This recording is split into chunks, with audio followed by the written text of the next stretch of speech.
আগেরবার পূজার গৃহপ্রবেশে মানে সরি যে যজ্ঞটা হয়েছে যজ্ঞতে কি কি উপহার পেয়েছে আমি তো তোমাদেরকে দেখাতে পারিনি, তো আমি তোমাদেরকে দেখিয়ে দিই।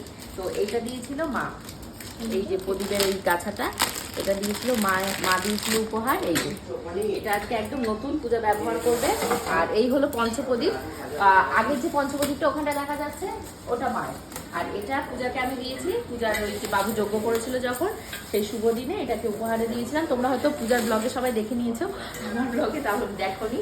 তো এই হলো সেই পঞ্চপ্রদীপ যেটা আমি দিয়েছি। তো এটা আজকে না হলেও হতো, তো দেখাচ্ছি যখন দেখায়।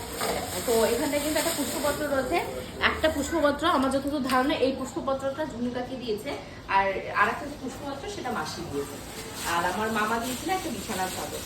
তো এই পূজা হলো, পূজার গৃহপ্রবেশ যখন হয়েছিল, গৃহপ্রবেশটা যোগ্য তখন পেয়েছিল।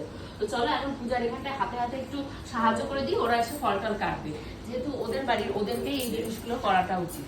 তো আমি প্রদীপ দুটো দুপাশে আগে লাগিয়ে দিই, তাহলে ওরা করতে পারবে। অনেক এক্সট্রা জিনিস আছে, যেমন মায়ের কাছ থেকে আনা অনেক এক্সট্রা জিনিস, ওর শাশুড়ি মায়ের অনেক জিনিস আছে।